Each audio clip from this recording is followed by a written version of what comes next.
Peace be unto you.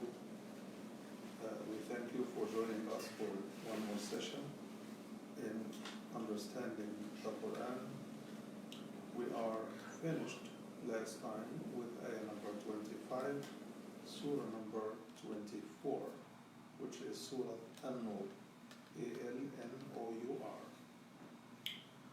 Ayah number 26 as a commentary on the incident where the hypocrites spread rumors about Aisha, Aisha, the wife of the Prophet. The Quran here makes a commentary. It says, what is pure is for the impure ones, and that's for males, and again the same for the females, and that is the impure. And then the pure ones are for the pure ones, males and females. We will explain what the ayah here says. Those are innocent of what is being said, what others are being said. They have forgiveness and a generous provision from their Lord. So what does it mean? Talk about what is impure for whoever is impure. This is talking about people who spread the rumors that their evil words are befitting them because their impure words reflect their impurity inside their heart, whether they are males or females. And the pure words reflect a pure person that it came from, male or female, referring to the people who receive the rumors with contempt and reservation instead of receiving it to market it and to promote it, because it's an evil word. It's a wicked word to spread a negative rumor, the worst rumor, in fact, about any woman, let alone the Prophet's wife. So the Quran is saying only evil people engage in evil talk. But pure people, males or females, they only engage in pure righteous talk.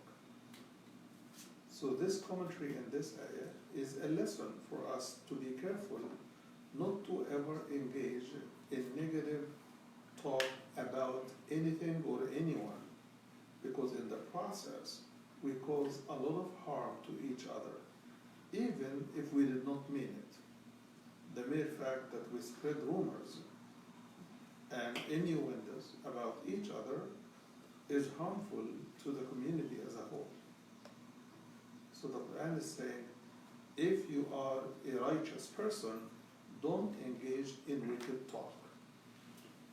Don't engage in backbiting. Don't engage in slander. Don't engage in negative or untrue or false accusations. Do not spread anything that you hear. And we talked in details about how do we behave in the face of rumors last time. So those righteous ones who refuse to spread rumors are here given the innocent judgment from Allah from whatever they say, that they are forgiven for whatever they said, and they are also given generous provision from Allah. Then a new section of instructions. Remember, Surah number 24 is a surah that focuses on social order, how a society should conduct itself. So one of the things that will come for us to understand in the beginning of this ayah number 27 is about social rules, even inside our homes. So here is what ayah 27 says. It says, O you who believe, do not enter homes other than your own until you get a courteous permission from whoever is the owner or the resident of the place. And until you give peace to those who are living in the home. So people should never barge into each other's homes unannounced. People should announce and seek permission. Because sometimes it is not befitting the household members, one or more. So nowadays that we have ways of communication from a distance, it is more appropriate to call someone before you arrive at their door to see what is appropriate and what time is good for them, not just what is good for yourself. So when is a good time to visit you? Are you okay with that? Is your husband or your spouse or your kids going to be disturbed by that visit? So seek the acceptance of your visit before you knock on the door unnoticed, without notice. And also give peace. As you enter a place, you must announce your arrival. By, for example, saying peace be unto you, knocking on the door. One of the rules of visiting in the social order in Islam is when you arrive at somebody's door, you already spoke to them and you arrived at the door and they are welcoming your visit. When you knock on the door, you knock one time and wait. A second time and wait. And a third time. If they do not answer the third time, that means either they are too busy to open the door or that it turned out to be inconvenient even though they have told you it was convenient. So in this case, withdraw and talk to them later on.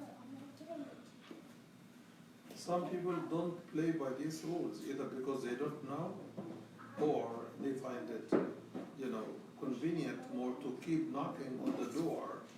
Even if somebody is asleep, you want to wake him up. That is not the Islamic etiquette. Islamic etiquette is to knock one time, a knock that would be heard inside. And then wait. Then you knock another time or ring the bell and wait. If the third time you waited and nobody answered, that means they are telling you indirectly it is not convenient. Then just take yourself and go. Maybe the sister is bathing a child, or maybe something happened and the place is not as clean or it became messy for whatever reason, and she doesn't want to receive guests in that situation. So assume anything possible, but don't assume that they must open and receive you since you called before, because sometimes situations may change. So what is the purpose of this rule? The purpose is, in my homes, I have a key, right? I can open the door and enter. It is my home. Whoever is in the home are my wife and my kids. Okay? So they're not going to be shy or embarrassed, whatever happened. But if, for example, it is my sister, it is different. So even in the Sunnah, in the traditions of the Prophet, when somebody is traveling, and in those days they traveled for business a month or more, he says, when you come back, in those days they had no phones, as you know, right? So he says, when you come back from travel, do not barge into your own home, because your wife wants to receive you in her best shape. Your children want to receive you in the best shape. So do not barge. What do? They will go to the mosque and send a messenger to announce to the household members that he arrived from travel. So if you arrive at night, sleep the night in the masjid.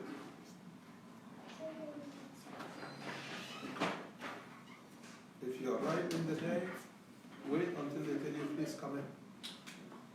But don't barge into your own home, let alone somebody else's home. So Islam teaches us to be very considerate and very sensitive to the privacy of people, to their sense of sensibility, and respect their condition. Question for clarification. As a wife as well, or the wife of the house, you can just No, you can't. It is an extra degree of respect for her own privacy. You know what the hadith exactly says? The hadith says, so that whoever did not comb her hair in the day, she has a chance to comb her hair. If she likes to take a shower before receiving her husband, give her a chance. So why barge as if you want to catch your wife off guard? So the Prophet says, respect her privacy. She is your wife, this is your home, but respect her privacy.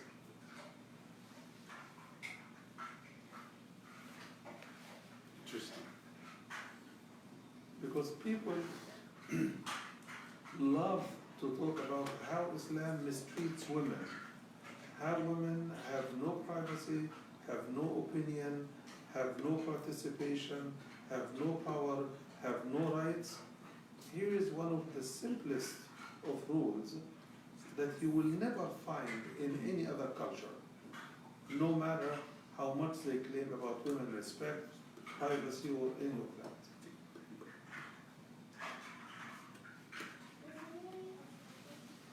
So you announce your arrival, you knock on the door 3 times as we explained, wait, and if they open, fine, if they don't, then go back and come some other time. Then it says, and shake hand or give salam to its people. Don't barge in a place unannounced, and do not enter even if permission is given without saying, peace be unto you. It's a way of saying, I am coming to give you peace, I am a friend, and I am not coming to disturb your peace, in fact, to give you more peace, okay?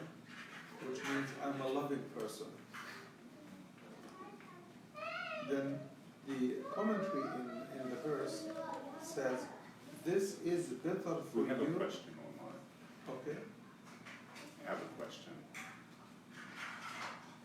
Yeah. So we'll wait until the end? No. Okay. We want people to It says, I'm from Mexico City, culture. Can I wait to be wants to become a Muslim. But is it all right? She has that question. Can I become a Muslim if I'm in Mexico culture? Yes. Islam is not against any culture. Islam is meant for every human being who wants to recognize not only the presence of God, but that God is his or her Lord and Master. He is the one who gives us guidance to lead our life in a decent way. So you are more than welcome, brother or sister, to embrace Islam. And if you have any questions on this issue, please send your question and I will answer it as soon as you send it. And thank you for following us.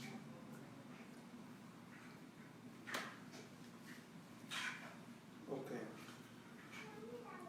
So the commentary here in the verse is, this is better for you if you were to remember, which means don't forget these rules.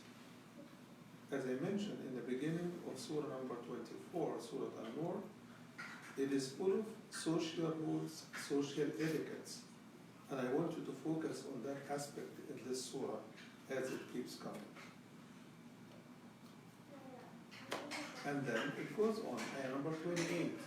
And if you find nobody in, do not enter until you are permitted to do so. And if you are told to turn back, turn back. This is more purifying for you. So if I knock on your door, and one way or another, you show me that this is not a good time, I should respectfully retreat, thank you, and arrange another visit another time. So we should not be turned off if we are turned back. We should not become angry or disappointed because it is up to the household's feeling and sense of accepting and convenience of my visit. This is the respect that Allah is teaching us to consider and respect the privacy of people in their own homes. And from the inside of the home, we all know that if somebody comes all of a sudden and they are just ringing the bell at the door, but the kids have thrown their toys all over the place, and they have spilled food on the floor, and they did not put their shoes where they belong, and they have thrown their clothes on the couch. You don't want anybody coming in at that time. You want to clean your mess before you open the door. We all feel that. So on both sides we have to be respectful because it could be the other way around.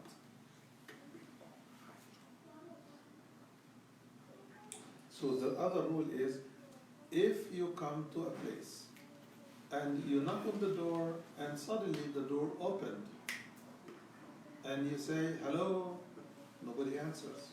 Hello, is there anybody? And nobody answers. That means nobody's in. Yes, the door may be open. Do not enter.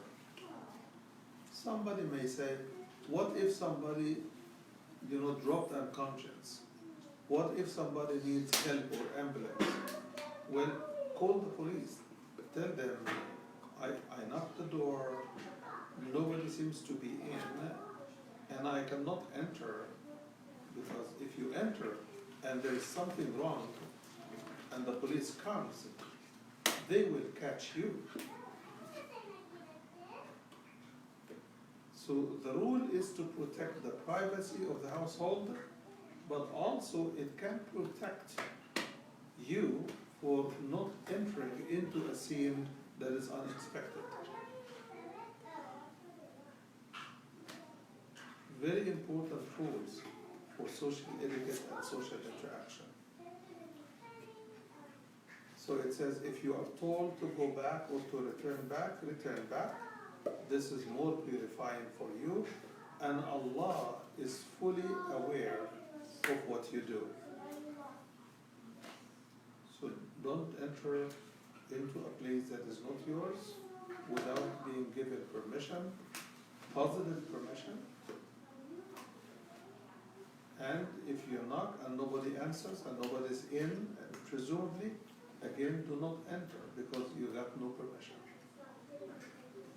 Then ayah number 29, there is no blame on you to enter houses in which you have stuff that belongs to you, if it is not inhabited.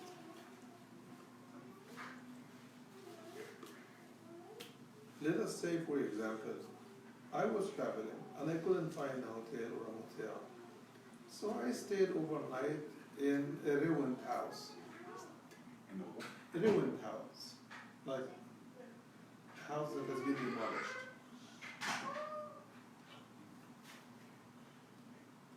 So in the morning, I left my stuff in that house, which is broken, no ceiling, no doors, just walls and stuff.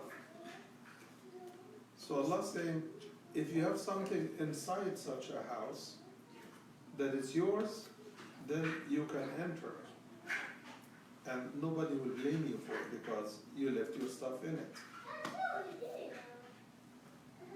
Then the commentary in this ayah says, and Allah knows what you declare in public and what you conceal in your heart.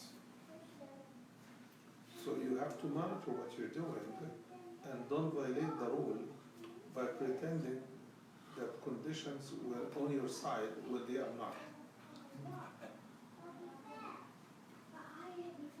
So 3 ayat talking to us about entering houses. Number 1, if it is my house, I have the right to enter. If I am traveling and I'm coming from out of town after a long time, then I need to inform the family before arriving at the door. If it is a house that you have nobody, don't enter because you got no permission. And if you arrive unannounced and you are told do not get in or go back, go back. But then if the house is uninhabited and you have some of your stuff in it, then you have the right to get in, take your stuff and leave. Then ayah number 30, it takes us to another social etiquette and rule, very respectful. It says, tell the believers, say to the believers, to lower their gaze and to protect their privates. This is better and more purifying for them. Allah is the absolute expert as to what you manufacture, which means of reasons, of excuses, and so on and so forth. Let me read this again. Tell the believing men to lower their gaze and to protect their private, to keep their private. This is more purifying for them. Allah is the expert regarding whatever you do and how you do it. What does it mean? Men should not extend a look of lust at women. That look that a man would examine a woman, her shape, her figure, her whatever, this is prohibited. So what is the rule? Should we walk blind? Should we close our eyes? No, that's not what the Quran is saying. The Quran is saying, do not extend a look beyond the inadvertent, unintended initial look. That's it. But don't examine. The following ayah is said to the believing women. Tell the believing women to lower their gaze and to keep their privates and to not show their ornaments and expose their beauty except whatever naturally appears. What is naturally in appearance? In the tafsir of the Prophet ﷺ, he says the face and the hands.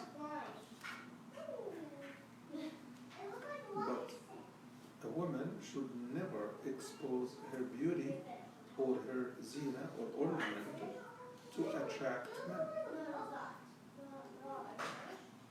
Nor should she give a look to examine a man and his physical beauty, whatever this is. So it's a mutual rule to protect the two sides from being attracted to each other unnecessarily. Unnecessarily means what? Let me explain.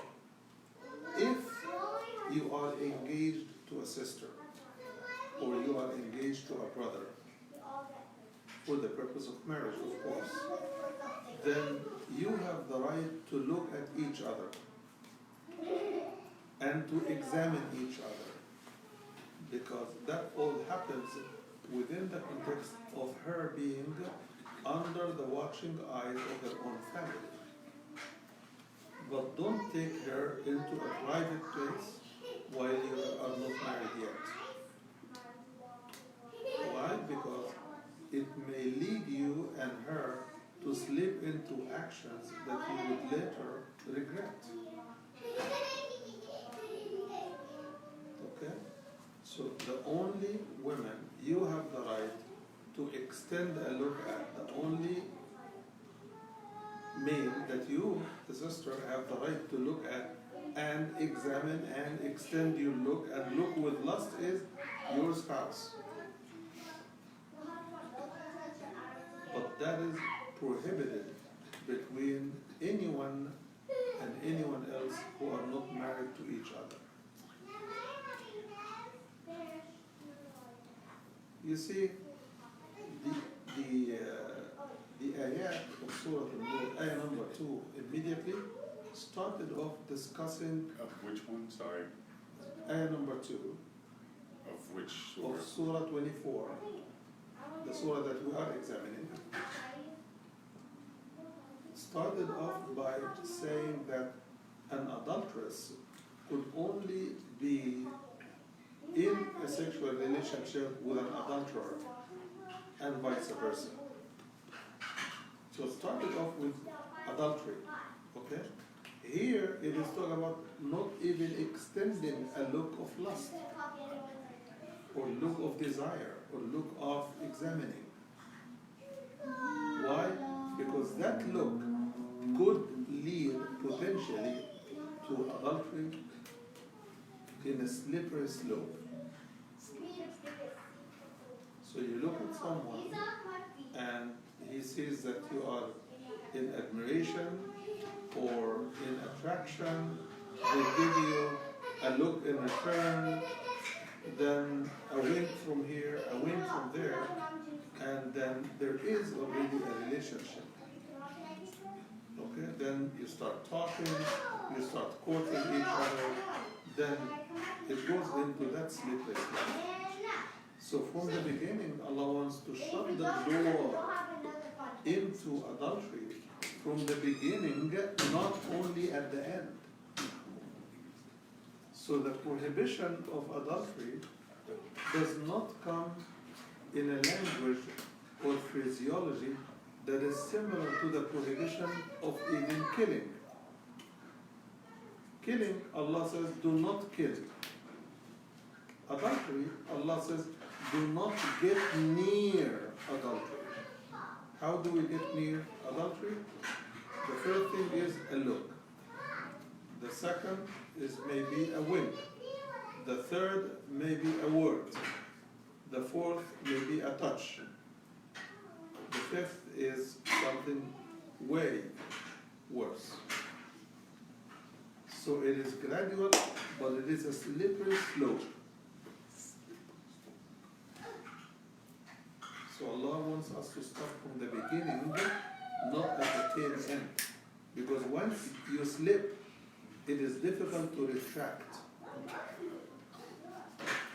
So don't allow your eye to decide for you. Don't let your feelings decide for you.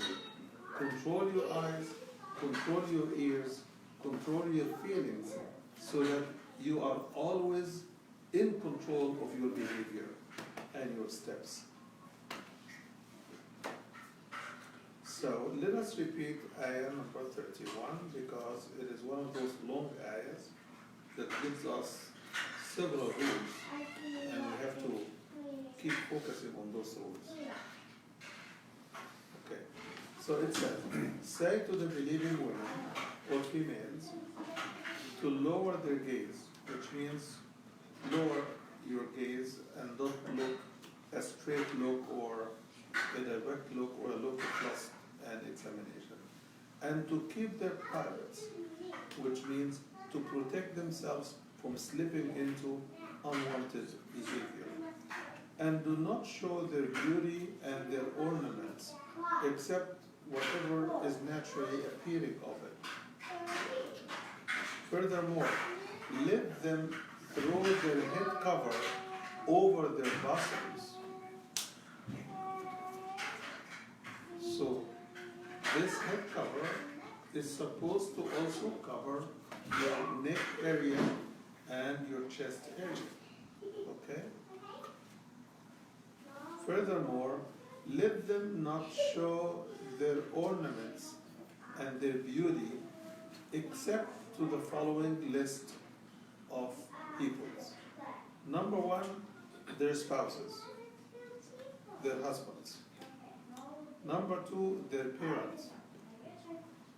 Definitely, we are adults, and we know that what I share with my husband is not the same as what I share with my father. And you will note that the list goes on with family members, relatives, and people who serve me who are at a farther distance from me. So starting with the husband, the most intimate companion in your life, then there is no barrier between a husband and a wife. Then a father as needed, okay? Only as needed for all the rest. Or to their father-in-law, or their children, their male children in particular, or their male step-sons, or their brothers, or their nephews, or their women, which means their women friends or servants, okay? Or whatever the right hand possessed. And we spoke about those in Surah number 4. Or those very old men who are serving the family,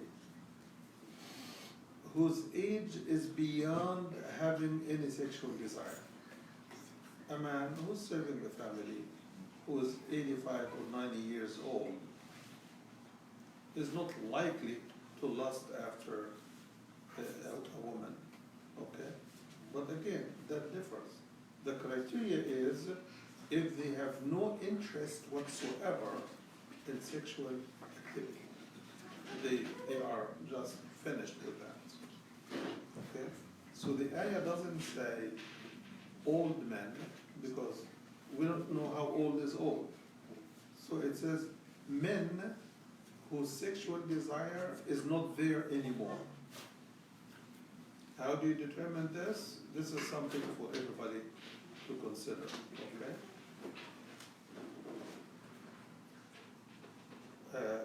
What else? Or children who are not fully aware of what it means to be a woman, what it means to be a man, or male or female. Who do not distinguish between a male and female, like 2-year-old or 3-year-old. Those are not really aware of what is male, what's female.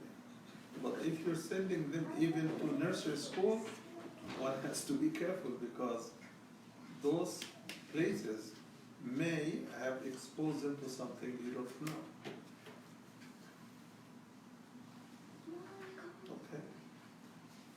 Scholars would say that a child who is 7 years old is presumed to distinguish between a male and a female. In other words, if he sees a woman without her hijab, he can describe her to either his friends or his dad or older brother, right? So if it is 7 years old, the scholars would say you have to be careful in front of them. Women sometimes, they sit together and they take their freedom because, for example, a woman is visiting another and one of them is having her son around and she is breastfeeding his younger sibling, right? If the child is old, he may describe even his own mom to someone else, like a friend. But that's her son.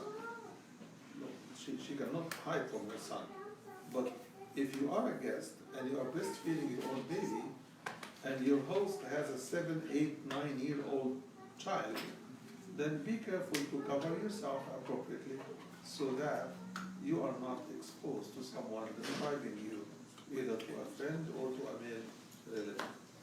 Very detailed rules that are meant to protect our privacy in real time, in real social contexts. Furthermore, and let them, talking continuous about women now, let them not hit the floor with their legs as they are walking. Let them not stomp when they walk to expose ornaments that they might have hidden under their clothing. In the past, women used to wear leg necklaces or bracelets. And they used to wear them in sets, like 2 or 3. So when they stomp their foot to the floor, it makes noise, as if she is saying, I am here. Now women don't have those leg bracelets, but they do have metal heels in the shoes. So they stomp with their shoes on the floor to make themselves known, as if they are saying, look at me when I walk. That also is stomping their feet to attract attention.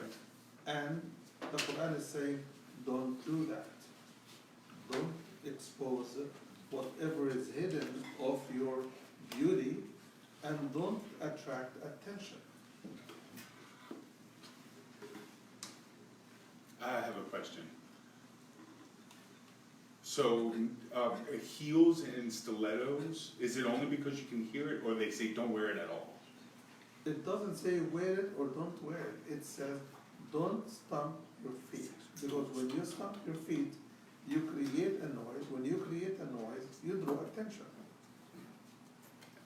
Let us say all of us are in a waiting room in a doctor's office or a clinic, or in the reception in a hospital. And the floor is a hard floor. And someone enters with her heels, and she started tick, tick, tick, tick, tick, tick. Everybody will look at her.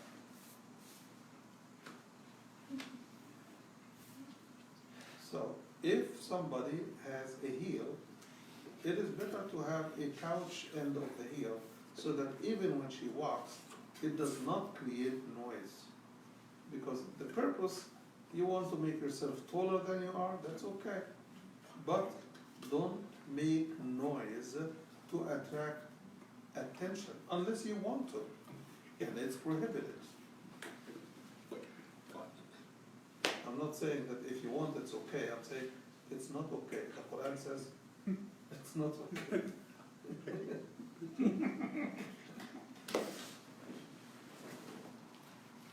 So it says, let them not stamp their feet to the floor to expose to the knowledge of those present whatever they were hiding of their beauty.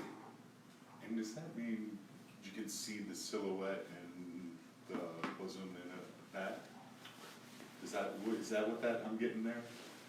So like if you stomp, then you kind of get, how women jog? Yes. Yes, okay.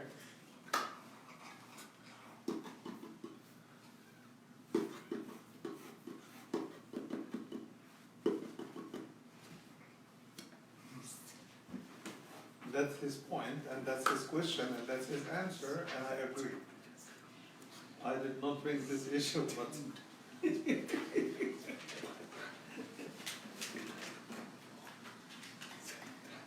anything that would show your figure or expose your body motion in a way that that would attract the other gender is not allowed.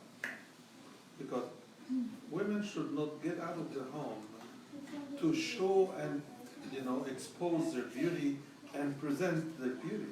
They should go out to get something done. Whether they are going for education, for socialization, for shopping, for any purpose. That is what they are out for. They should not be out to show and expose their beauty and attract attention. Likewise, men who dress tight pants or shorts that are above the knee, they also are not doing something right. They are wrong. Because as men could be attracted to women, women could also be attracted to men. Otherwise, why did Allah tell that both should lower their gaze? Okay. While it is not prohibited for a man to show his body above the navel, it's not prohibited. But it is not very decent, because if you are working, if you are exposing yourself in front of women, they also could be attracted to you. Why? Why should you do this? So unless there is a serious need, like men, for example, who are working in milling roads or working in the heat in construction, and they cannot stand even a t-shirt. In those conditions, it's not prohibited that you expose your upper part of your body, but not more and not unnecessarily. We have to be considerate to each other. And this is the spirit of the Quran in this regard. And then it goes on to say, and all of you believers, men and women, repent and return back to Allah so that you may be successful. Which means whatever you have done before reading these verses, ask Allah to forgive you, but never return back to the same thing again. After you have listened to the ayat of Allah that you should follow and live by. This is ayah number 31. I think we will stop here because time is up. And inshallah, next time it will be ayah number 32. So for today, we are finished with ayah number 31. And next time, we are going to be done with ayah number... Do we have time for a question or no? One question, because I have an appointment to catch up with. Someone asked a comment. Mary says, what about an old person and a younger person having relations between them?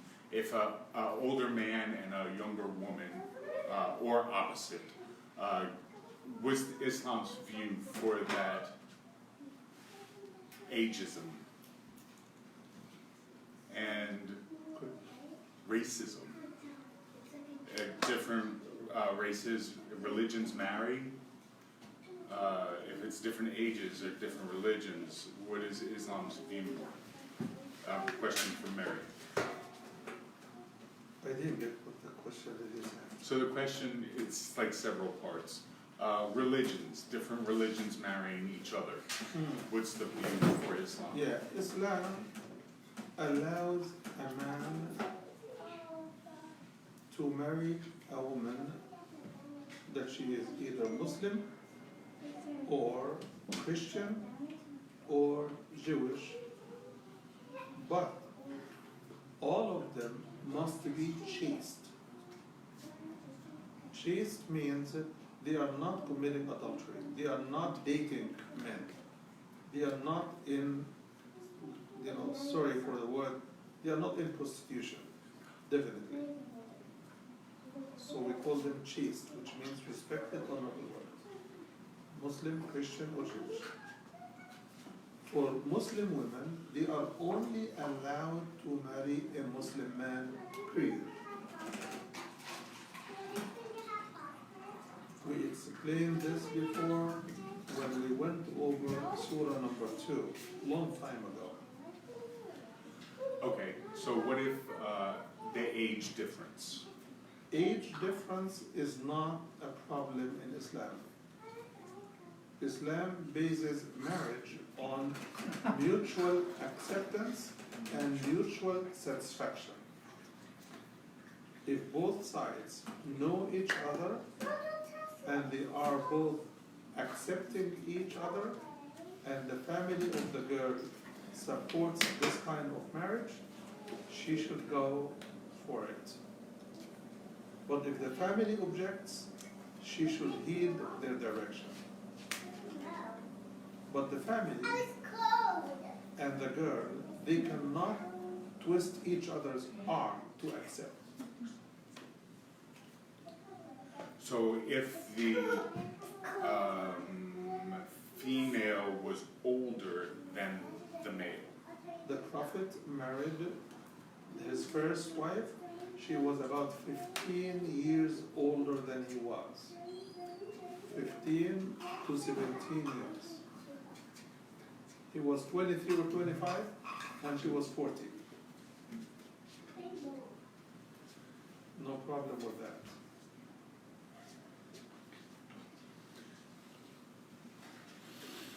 Race doesn't matter, right? In Islam, race is a moot issue. He is a human, you are a human. We don't look at people's color of their skin. We look at the whiteness of their heart. That's what matters. We look at the faith in their hearts. That's what matters. We look at the manners. That's what matters.